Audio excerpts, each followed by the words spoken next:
The thought did occur to people that it looks like a carnival ride or a map of DNA. It's been as controversial as it is convoluted. The New York Times called it a lightning rod masquerading as a sculpture.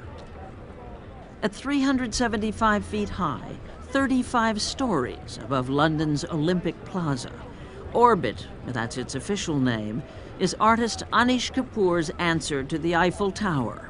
That is, if the Eiffel Tower were red and tied in knots. We wanted to propose initially and then to build a tower that was asymmetrical. On this last day of the Olympics, we thought an introduction was finally in order.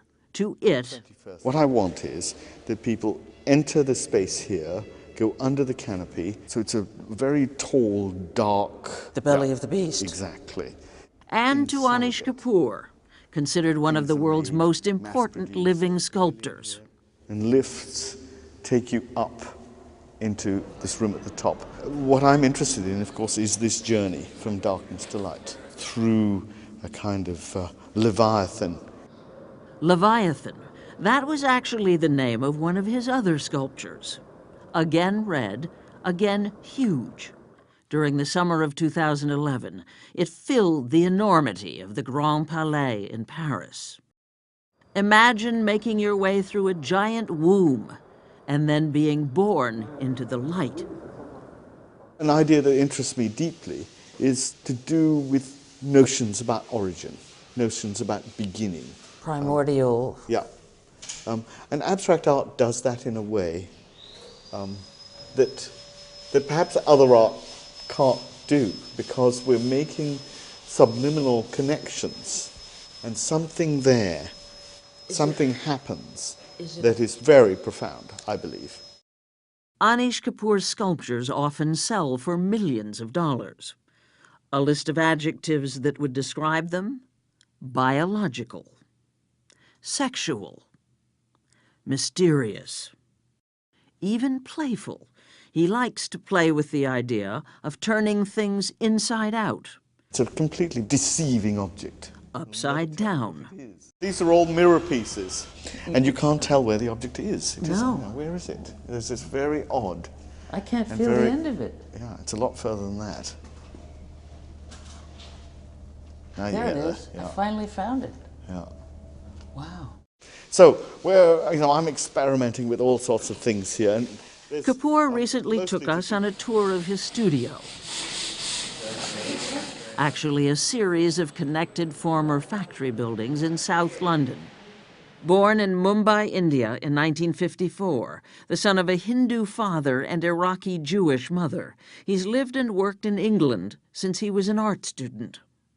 These are about as different from the others as can be, yeah. I think one has a duty to continue to experiment, to say, you know, I truly do not know what I'm doing, but I'm going to take not knowing seriously and risk whatever it is that needs to be risked, and allow a process to emerge, a thing to emerge out of a process that may be quite mad. What's wrong with that, though? Am I off base to say this is actually very funny? To me, it had 10-year-old boy written all over it. I don't think it's funny. I think it's rather, it's very odd. It's somewhere between a natural object and a man-made one. This is not yellow in relation to. It is a kind of immersion in yellow, and that's what I'm interested in. One of Kapoor's obsessions is color and its relation to emotion.